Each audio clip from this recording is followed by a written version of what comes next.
Boa tarde, gente. Tudo bom? Quem aqui tem Bitcoin ou alguma outra criptomoeda? Ah, legal. Quem ainda não tem, mas está com aquela vontade de conhecer esse mundo e entender melhor? Beleza. Agora sim. E blockchain para vocês? Já é alguma coisa familiar ou só é familiar a palavra? Como funciona é familiar para vocês? Ah, joia. Então, a gente vai desmistificar isso. Por que democratizando o blockchain para um futuro descentralizado? Né? Democratizando o blockchain, a gente começou, eu e uma amiga, nós começamos a falar sobre blockchain para outras mulheres, porque quando eu comecei a frequentar eventos de Bitcoin, em 2015 para 2016, normalmente eu era a única mulher, ou eu e mais uma, e aí essa uma ia embora no meio do evento, porque falava assim, esse lugar não é para mim. E aí eu fiquei com aquela coisa, tipo, preciso fazer alguma coisa. Né? E por que futuro descentralizado? A internet ela já está passando por uma transformação. A internet, não, desculpem, a web. Né? A web que a gente tem hoje, os sites da internet, elas são da web, digamos, 2.0, uma arquitetura centralizada. Né? E a gente está vendo que isso está realmente mudando e está abrindo, só que não muito visível aos nossos olhos. Eu sou Liliane Thier, Community Builder da rede Women Blockchain Brasil. Depois que nós iniciamos aqui, nós descobrimos que em outros países também existiam grupos de mulheres, e é um movimento realmente global com comunidades locais em diversos países. Eu sou consultora de projetos e de engajamento de stakeholders, e também colaboro com movimentos de hackativismo cívico e corporativo, porque eu acredito nesta frase. Nunca duvide que um pequeno grupo de pessoas conscientes e engajadas possa mudar o mundo, porque, de fato, foi sempre assim que o mundo mudou. Quem disse isso foi Margaret Mead. Ela foi uma antropóloga americana e uma das poucas mulheres, pesquisadoras, que integrou o time de cientistas que escreveram as bases da cibernética. Isso muito antes ainda da explosão da internet. Só que blockchain é uma tecnologia, né? Por que é tão difícil entender ela? Quando a gente começou a explicar nas primeiras apresentações, foi meio que frustrante, né? Porque você explica com aquela vontade e as pessoas olham para você e falam assim, não entendi nada. Né? Ou as pessoas falam, eu acho que eu entendi. Aí, na outra vez que você encontra aquela pessoa, ela fala assim, na verdade, eu não tinha entendido nada da primeira vez. Né? Então, é normal, é tranquilo. E aí a gente descobriu uma forma mais familiar de fazer isso, e foi com esse método que começou a dar resultado. Né? Se blockchain fosse um objeto físico, com o que essa tecnologia se pareceria? E aí a gente começou a ver o brilho nos olhos das pessoas, assim, agora entendi. Falei, beleza. E a gente achou que ia usar esse objeto físico por pouco tempo. Já vai fazer mais de um ano, quase um ano, e eu sozinha, porque existem outras community builders, mas eu sozinha já falei para mais de 1.500 pessoas, um trabalho totalmente voluntário, que a gente dedica realmente para ter mais diversidade e inclusão nesse novo ambiente, que está em formação. Então, que objeto é esse? Eu acho que quem está no fundo talvez não esteja enxergando, mas tem um protótipo aqui no palco. Normalmente, eu faço uma dinâmica, chamo 4 voluntários, mas, pela questão do tempo, não vai dar. Então, eu vou meio que contar como é que é, e espero que vocês consigam me acompanhar. Esse objeto não fomos nós que inventamos, tá? Foi um coletivo de designers franceses que perceberam essa dificuldade antes da gente, e eles criaram esse tubo com essa base. Reparem que a base é uma base de concreto, que deveria estar... esse tubo aqui ele deveria estar chumbado aqui no chão da sala aqui do Unibs. Então, a gente teve que fazer uma pequena adaptaçãozinha para poder carregar o tubo para cima e para baixo. Então, esse aqui é o nosso tubo. A gente fez uma adaptação também das cores aqui, da nossa bandeira. E, enfim, qual seria a atividade mais familiar para qualquer pessoa, independente do país, da cultura, e que fosse fácil usar como analogia, uma metáfora, né? Aqui no Brasil, quem traduziu primeiro, né, o artigo que os franceses escreveram foi Fernando Americano, do Le Wagon. E se vocês procurarem no Google explicando blockchain para maconheiros, e aí ele risca maconheiros e coloca crianças a partir de 5 anos, vocês vão achar uma adaptação em português desse artigo, como se fosse dentro de uma república de estudantes. A história que eu conto na dinâmica, na verdade, é o artigo original dos franceses, que é uma casa com 4 crianças, né? Pai, mãe, 4 crianças, e eles estão naquela fase de precisar ajudar em casa, aprender um pouco de autogestão, autorresponsabilidade.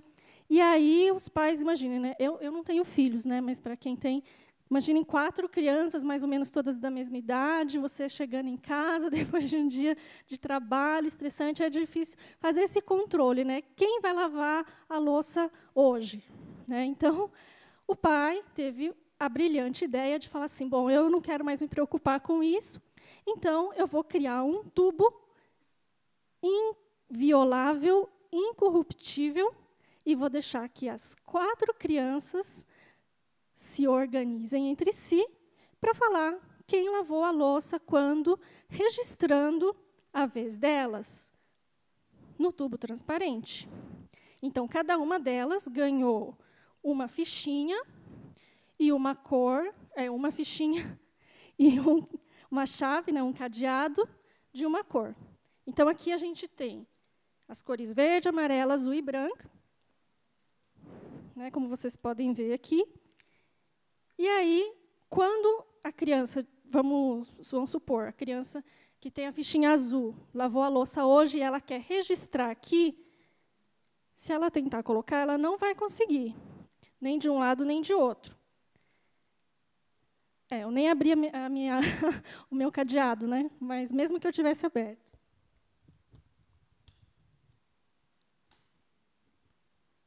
Deixa eu tentar mostrar aqui. Então, ele não passa aqui nem de um lado, nem de outro.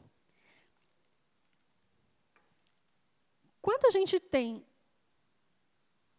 um sistema, uma organização, qualquer outro ambiente, onde você não tem um chefe ou uma pessoa controlando outras pessoas, você precisa de um mecanismo para fazer essa autogestão. Para isso, você precisa de um consenso, né? Na rede do Bitcoin, esse consenso é 50% mais 1 da rede. Aqui a gente está simulando uma rede com um número mínimo de participantes, que é 4, né? Então, obviamente, seriam 3 o número necessário de cadeados abertos para que a criança, né, no caso, eu que lavei a louça hoje, eu quero registrar, além de mim, eu preciso que mais 2 irmãos meus cheguem aqui e abram o cadeado deles.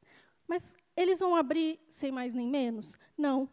Eles vão lá checar se eu lavei a louça direitinho ou não. Ou se eu quis dar aquela ensaboada, né? Bom, meu irmão amarelo, ele foi lá e checou e falou, não, a Liliane lavou a louça sim, vou abrir para ela.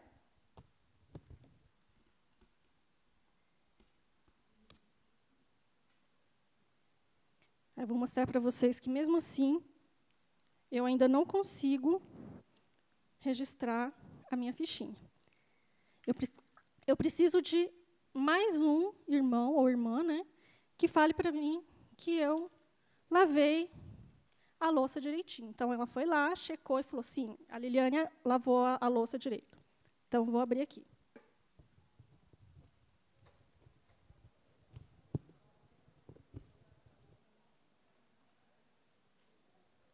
Agora, eu tenho 50% mais 1, né, dos cadeados abertos, e eu vou conseguir registrar a minha vez e falei que eu lavei a louça hoje. Quando isso acontece, eu depois não consigo mais alterar a ordem. Opa, às vezes acontecem uns bugs, mesmo nos objetos físicos. Pronto. E eu não consigo mais tirar a minha fichinha daqui. Percebam que, depois que eu mudei, eu não consigo mais alterar a cor da minha ficha, não consigo trocar a ordem da minha ficha, porém, eu consigo saber qual foi a ordem que as crianças lavaram a louça. Então, com isso, só nessa brincadeira, a gente já exercitou os conceitos básicos do blockchain, que precisam ficar bem consolidados para a gente seguir em frente, que são ser uma rede distribuída, sem nenhum controlador central, sem nenhum intermediário, ser imutável, ser rastreável e ser transparente. Aqui, no objeto físico, eu não consigo demonstrar uma outra propriedade, que é o da criptografia, que isso realmente só com a tecnologia a gente consegue. Bom, mas aí vocês vão me perguntar, eu entendi a dinâmica. Aliás, vou perguntar para vocês, né? Vocês entenderam a dinâmica? Mas vocês entenderam como funciona o Bitcoin? Ainda não, né? Beleza. Então, agora a gente vai voltar um pouquinho no tempo. Se aqui fosse um restaurante, na saída, todo mundo ia ter que pagar a conta e passar, acho que a maioria, não sei se pagaria... Quem ia pagar aqui em cartão? Ou de débito ou de crédito? Beleza. Quem pagaria em dinheiro? Só 3 pessoas. Isso comprova a tendência. Quem pagaria em criptomoeda? Já dá para pagar, gente, em alguns restaurantes. Beleza. Quando essas transações todas acontecem, quem vai pagar com cartão de débito, a transação vai passar pelo sistema do banco, né, do seu banco, que está vinculado à sua conta bancária. Se for cartão de crédito, além do seu banco, ainda vai passar por uma operadora de cartão. Se fosse em cripto, em Bitcoin, ou Litecoin, ou Ether, enfim, não usaria nenhum sistema de uma instituição financeira. Essa validação, que, na verdade, é o meu irmão indo lá falar que eu lavei a louça direitinho, é a validação que os mineradores da rede do Bitcoin fazem na própria infraestrutura do blockchain do Bitcoin. Tá? A gente está falando de Bitcoin ainda por enquanto. Então, tem várias transações. Agora, a gente vai imaginar que todo mundo pagou em Bitcoin aqui. Tá? Então, vai ter inúmeras transações lá na fila que precisam ser validadas, certo? Essas transações ficam dentro de blocos, né, que são representadas por essas fichas.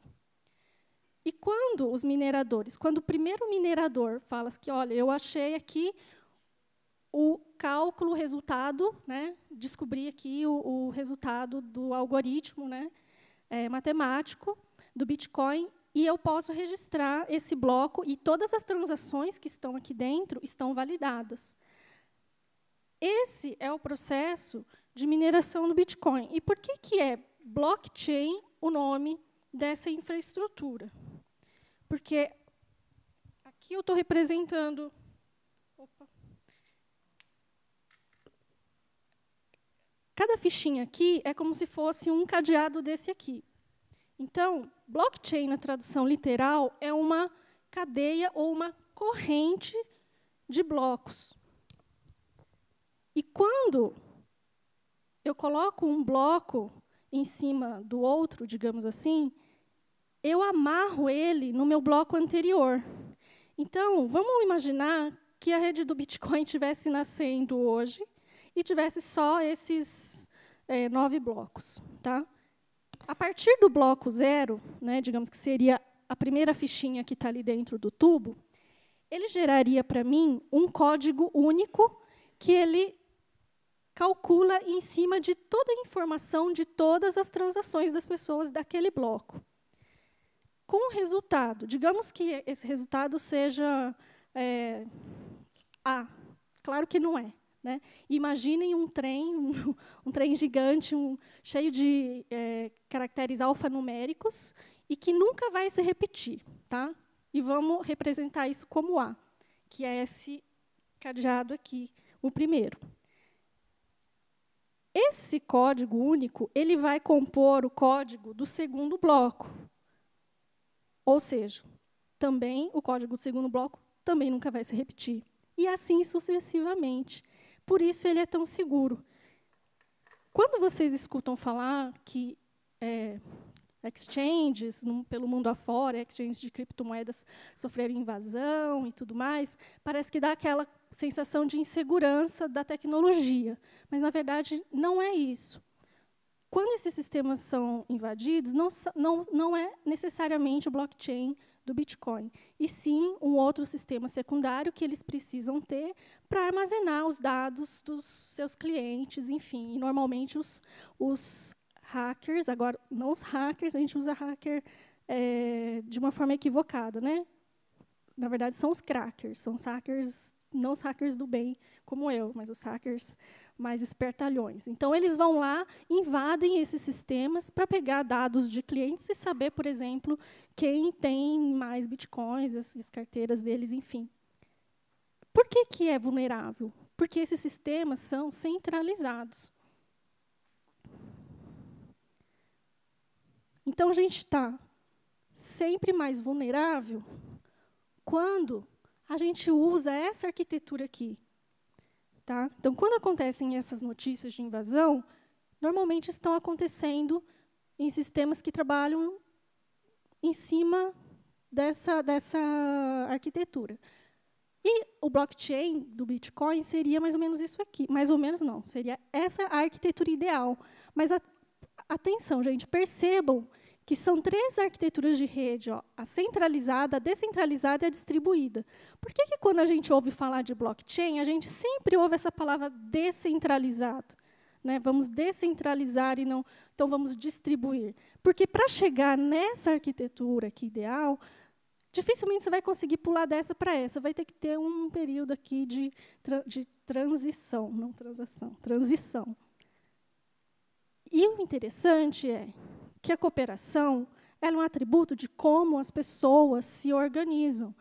Então, se cada pontinho desse fôssemos nós aqui, né? As nossas cabeças aqui no auditório, e se a gente fizesse uma dinâmica simulando essa arquitetura, depois simulando essa e depois simulando essa, nós nos comportaríamos de 3 maneiras diferentes. Né? Então, vamos imaginar aqui. Quem lembra daquela brincadeira? Isso é da minha época, né? Não sei se as crianças ainda brincam disso, acho que não, mas que falava assim: quem quer brincar de blockchain, coloca o dedo aqui que já vai fechar. Imagine vocês todos correndo aqui para colocar o dedo que eu ia fechar, e, enfim, quem demorasse ia ficar de fora. Enfim, não ia dar, porque tem muita gente aqui. Mas e se eu combinasse com algumas pessoas e falasse assim: bom, vamos descentralizar? Então, teria aqui outras brincadeiras além do blockchain. Poderia ter pega-pega, esconde-esconde, enfim. Só que você teria que escolher, certo? Em qual brincadeira você iria. Algumas que não fossem muito interessantes, ninguém iria. Enfim, você não estaria propondo ou participando de algo.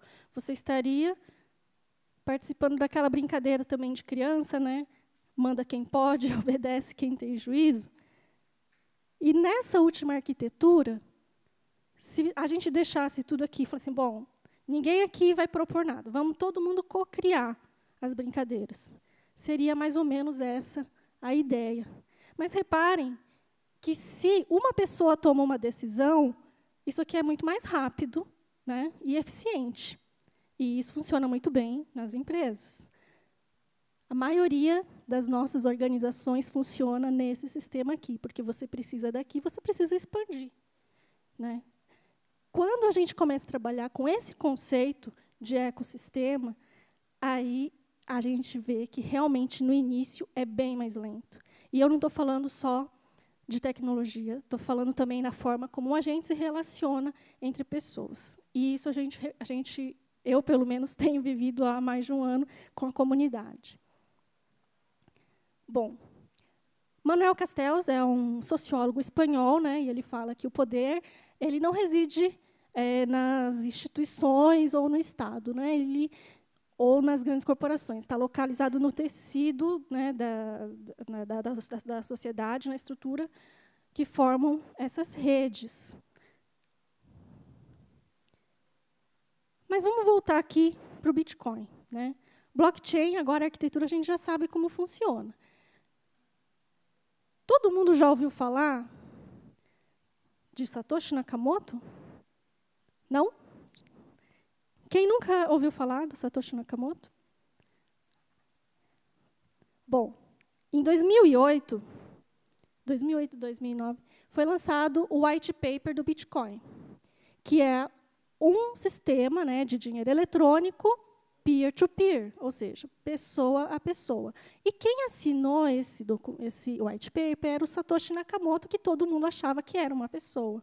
Com o tempo, ele foi se distanciando da comunidade, porque antes ele advogava muito, né, pelo projeto, ele falava como que ia ser esse sistema e tal, e depois ele foi se afastando, ele foi sumindo.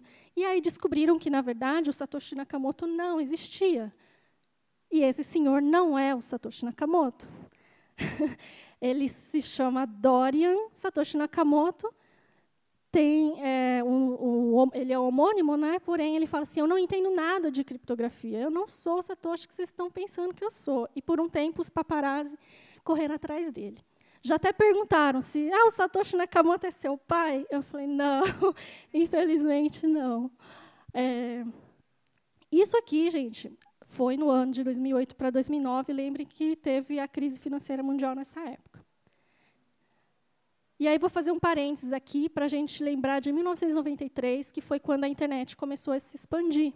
A gente nem ficou sabendo, mas um grupo de hackers, né, hackers do bem aqui, saíram na capa da Wired com esse título, Rebeldes com uma causa, a sua privacidade. Então, eles falavam que a privacidade ela é necessária para a gente ter uma sociedade aberta na era eletrônica. Esses problemas que a gente está vendo hoje, de usarem os nossos dados sem a gente perceber, isso eles já previam naquela época, né? Porém, a coisa ficou solta, né, na internet e foi rolando até que, em maio desse ano, na Europa, se aprovou uma lei geral de proteção de dados pessoais. Bom, privacidade, gente, não é o mesmo que segredo, tá? Ele é o poder que a gente precisa ter para decidir sobre os dados que a gente gera, que a gente produz, porque nós é que somos proprietários dos nossos dados. Esse ano o FMI colocou na página principal essa imagem. Reparem, poucas pessoas falaram que iam pagar a conta do restaurante aqui com dinheiro, né? Então, já está ficando realmente para trás. A maioria de nós usa o dinheiro de plástico. Já tem, né, essas várias opções de não sei o que lá, Pay, né, que você também paga pelo celular. Porém, o FMI já olhou aqui e falou assim, olha, o futuro do dinheiro é a criptomoeda, tá, representada pelo Bitcoin. E o mesmo site do FMI publicou recentemente aqui uma notícia falando que o Bitcoin pode criar menos demanda pelo dinheiro tradicional, né, o dinheiro fiduciário, o dinheiro moeda fiat, que é baseado em dívida. Isso é novidade para alguém? Nosso sistema de dinheiro hoje já é digital, virtual, embora a gente associe dinheiro digital, dinheiro virtual com criptomoeda, e não é a mesma coisa. Mesmo o site do FMI publicou essa espécie de cartilha falando que os ativos, os criptoativos, né, que são os ativos criptografados, vão um dia reduzir, sim, a demanda pelas moedas de bancos centrais. Ou seja, o Bitcoin, gente, não é a verdadeira invenção. O Bitcoin foi só a primeira aplicação que funcionou com essa invenção nova, que é o blockchain. Quem falou isso foi o Andreas Antonopoulos, que é uma das pessoas mais respeitadas do mundo das criptos. E ele falava que, quando ele ia para as empresas, no início, os executivos pediam para ele falar sobre blockchain, mas falava assim, não fale esse nome Bitcoin, né, porque Bitcoin é weird, né, meio esquisito, Mas blockchain é o futuro, então fala sobre blockchain. E esses conceitos que a gente viu de ser uma rede distribuída, ser imutável, rastreável e transparente, isso se aplica muito também para as empresas hoje em dia, para resolver muitos problemas. Por exemplo, quando a gente vai comprar algo, você não sabe se aquele alimento, se for um chocolate, você não sabe se teve trabalho infantil envolvido na colheita do cacau. Se você vai comprar um cosmético, você não sabe se foi feito testes em animais. Às vezes, as empresas divulgam, mas também você não consegue ter total certeza. Você tem que confiar na palavra dela. Carne fraca, né? Não precisa confiar no Tony Ramos, né? Para ser carne de confiança, não é mesmo? Então, o blockchain serve para isso, para você chegar ali no seu produto, com o seu celular, passar um QR Code e você poder ver ali na tela do seu celular todo o caminho que aquele produto percorreu. Parece interessante, né? E isso pode servir para qualquer mercado, para qualquer segmento, qualquer tipo de empresa. Por isso é que o mundo todo só fala de blockchain. Mas vamos correr que eu já estou atrasada aqui. Então, é isso, criptoativos. Tudo que tem algum valor, a gente vai poder, de alguma forma, transformar ele num ativo criptografado, né? E isso já começou a acontecer. Tá? Então, normalmente, criptoativo é um nome não muito familiar, mas vocês podem associar isso com as novas criptomoedas. Tem esse site, coinmarketcap.com, que tem mais de 2.000, já teve bem mais, tá? Agora tem 2.090 criptomoedas listadas, tá? Que são projetos novos, que estão transformando ativos, né, nesses criptoativos, enfim. E, claro, que o Bitcoin e o Ethereum, todo mundo já ouviu falar aqui de Ether, que é a segunda criptomoeda mais valorizada. Né? Qual que é a diferença do Ether para o Bitcoin? O Bitcoin só serve para pagamento. Né? O Ether é uma moeda, lógico que você pode usar para pagar também, porém, essa plataforma Ethereum, ou Ethereum, né, como a gente fala, é uma plataforma para a gente criar outros projetos com blockchain. Por isso que é tão valorizado. E aí fala assim, construa Build Unstoppable Applications. Construa aplicações imparáveis. Uma vez que você coloca essa aplicação para rodar, o código dela já foi testado, estressado, não vai dar bug, esse código ele é autônomo. Ninguém mais mexe nele. Ele vai funcionar sozinho para todo o sempre. E quem criou isso foi esse menino, Vitalik Buterin, com 19 anos, se não me engano. Então, ele fala aqui que, enquanto outras tecnologias tendem a automatizar trabalhadores que executam tarefas, servis, né, nas pontas, blockchain automatiza o centro, ou seja, ele pode propor um modelo de negócio totalmente novo, que, às vezes, serve queria falar disrupção, né, para causar disrupção, às vezes, no mercado inteiro. E por que ele colocou aqui, uma vez no Twitter, Vitalik, não desisto do Ether Buterin. A Google mandou, o RH da Google mandou um e-mail para ele e falou assim, Vitalik, a Google faria sentido para você hoje ou no futuro? E aí ele falou, eu não desisto da minha ideia, né, do meu projeto. Enfim.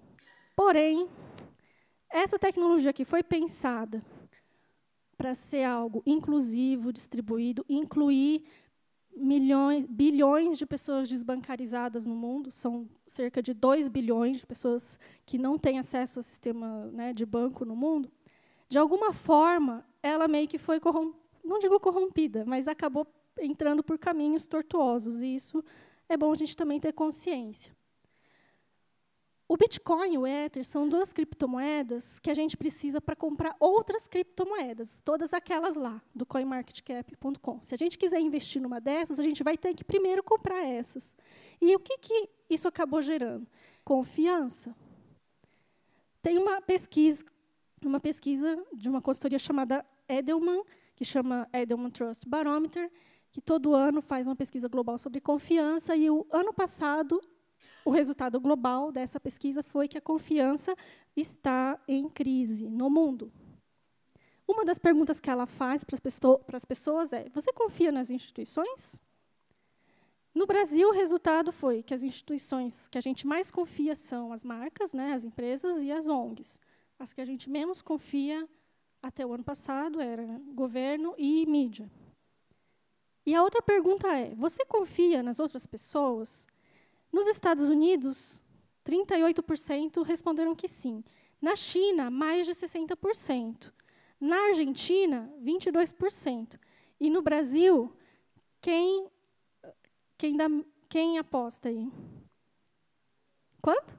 15? Quem dá menos? 5? Alguém já chegou perto aqui, ó. Saiu para ele aqui, 6,50. Não, tá perto, é 6,53%. É muito baixo, gente. Então, vamos voltar lá naquela reflexão. Se o poder realmente está nas redes que estruturam a sociedade, estão nas pessoas, e a gente está falando de uma tecnologia que valoriza isso aqui, realmente existe uma demanda muito grande por confiança, né? E a gente precisou de uma tecnologia para substituir o que nossos pais nos ensinaram. Regra número 1, não confie em ninguém. E nada que esteja ruim que não possa piorar, né? E o resultado global dessa pesquisa esse ano foi a batalha pela verdade. Ou seja, nós estamos vivendo a era das fake news. As fake news sempre existiram, porém é a primeira vez que ela tem redes sociais para ter um longo alcance de uma maneira tão rápida. Então, claro que essas pessoas, quem nunca, né, na mesa não ficou assim, essas pessoas não estão lendo o Wikipedia, né? Provavelmente elas estão em redes sociais, aplicativo de conversa ou aplicativo de namoro. Enfim. Mas existe esperança? Aquele menininho que o pai deixou cair, eu acho que ele é brasileiro, que ele está falando, sim, gente, existe esperança. Por quê? Esse ano saiu na capa da revista do MIT, Technology Review, isso aqui. Blockchain agora está vivendo o hype, né? Todo mundo sabe que a gente está vivendo esse hype, porém, a gente tem que ter muito hope, a gente tem que ter esperança. O que vai ser realmente no futuro depende disso daqui, da nossa atitude. O que nós vamos construir a partir desse momento? E nessa curva, nesse ciclo de hype de tecnologias emergentes do Gartner, blockchain como um todo está começando a descer o pico do hype. Mas vejam que blockchain para segurança de dados ainda está subindo. Então, a gente ainda tem um tempo aqui para a gente refazer rever os nossos conceitos e fazer um bom uso do Trust Machine, que saiu na capa da The Economist em 2015. Percebam que aqui a gente tem o símbolo do Bitcoin, a gente tem aqui o planeta e uma engrenagem, né? Essa máquina. Então, essa corrente aqui, desse motor, é a corrente de blocos que faz movimentar essa Trust Machine. Para cada aplicação que a gente usa hoje, Chrome, Dropbox, Drive, Skype, Facebook, WhatsApp, já existem projetos, olha, descentralizados em blockchain. Tá? Então, essa Brave aqui é um navegador que fez uma oferta inicial de criptomoedas, em 30 segundos conseguiu juntar 35 milhões de dólares. E não são só essas aplicações, não, olha, gente. Tem para todos os gostos, para todos os mercados. Claro que muitas dessas não vão vingar, né? A taxa de mortalidade, por enquanto, é grande, assim como é das startups ainda. Mas todos esses projetos são essas criptomoedas que a gente pode acompanhar aqui no coinmarketcap.com. Então, não esquecendo que, por enquanto, a gente está realmente vivendo esse hype, né, e essa especulação. No futuro, e quem disse isso é uma das pesquisadoras mais respeitadas, Primavera de Philip, para quem quiser acompanhar, é que se existe esperança no futuro, é que a gente vai ter que pensar em... Se estamos criando, né, sistemas que são autônomos, autoexecutáveis e difíceis de regular por agentes externos, então a gente precisa pensar em sistemas de governança dentro dessas plataformas. Porque se você não tem uma pessoa controlando, onde ficam as normas, as regras de ética dentro dessas comunidades? Então, ela fala sobre isso nesse livro, que eu ainda não terminei de ler, mas eu também já recomendo, que é Blockchain as Leis e a regra do código, The Rule of Code, porque os códigos é que vão construir essa camada social que está faltando nos projetos, por enquanto, das plataformas, por enquanto. E esse projeto que ela faz parte chama-se DAOstack.io, para quem quiser depois pesquisar. Essa é uma arquitetura mais familiar para quem é de tecnologia, né? Aqui era um vídeo que eu não vou ter tempo de passar, mas é sapien.network, que é uma rede social onde a sua curtida vale dinheiro, a sua opinião conta muito, né, para a curadoria de conteúdo nessa rede social. E ela evita que fake news e trolls, né, que são muito comuns nas plataformas hoje, elas se proliferem. E para a gente refletir, tecnologia, será que pode substituir totalmente a atual demanda por confiança nas instituições? Ela resolveu o problema do meio de pagamento, ok. Só que se, além de pagar, você precisa ter alguma relação com a pessoa, por exemplo, pegar carona, né, ou dividir um quarto no hotel, aí fica complicado. E quem vai programar esse futuro autônomo em blockchain? A gente está vendo alguns padrões se repetindo nesse ambiente.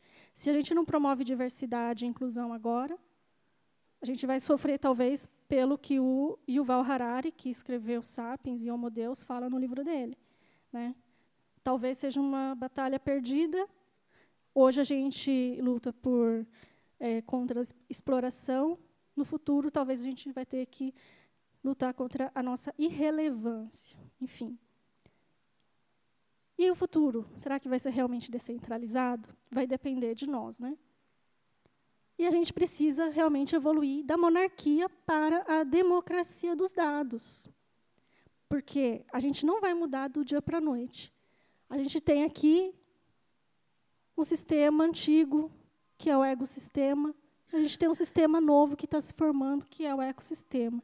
Só que aqui a gente tem um embate constante. E isso é em todos os níveis. Não só em nível institucional, as empresas, né, que estão aprendendo a se relacionar com startups, com inovação aberta, com comunidades, porém, isso também bate aqui dentro, quando a gente vai passar por essa transição. Então, para alguns exemplos, né, para isso aqui não ficar muito complicado, quando a gente combina valores do velho e do novo poder com modelos do velho e do novo poder, a gente tem alguns exemplos. Por exemplo, castelos, animadores de torcida, os públicos, que seriam o ideal, né, e os cooptadores. Quando a gente tiver modelos mais parecidos com os movimentos abertos e com eficiência, a gente talvez chegue no ideal. A gente está no caminho de empresas tradicionais que estão fazendo essa transição, como Unilever, né, Patagônia, The Guardian, e apesar da Apple ser uma empresa de tecnologia, ela ainda combina modelos do velho poder com valores do velho poder. E, por mais que a gente ache que as nossas plataformas hoje são o top, né, da inovação, reparem que, quando você combina modelos do novo poder com valores do velho poder, você tem exemplos como Facebook, Uber e Estado Islâmico. É meio assustador isso. Bom, se você está tentando fazer business as usual, né, com blockchain, na verdade, você não precisava de blockchain, você só precisaria de um banco de dados. Você não precisaria mudar nada. E isso é o que o Andreas Antonopoulos fala. Só lembrando, então, que tem tudo a ver com confiança. Nossa comunidade, o IME Blockchain, nossas hashtags. E uma última mensagem da mesma Margaret Mead: você nunca deve esperar por governos ou instituições para que elas resolvam os nossos problemas, né? Toda mudança vem da paixão das pessoas e a gente precisa realmente se conectar mais. Obrigada.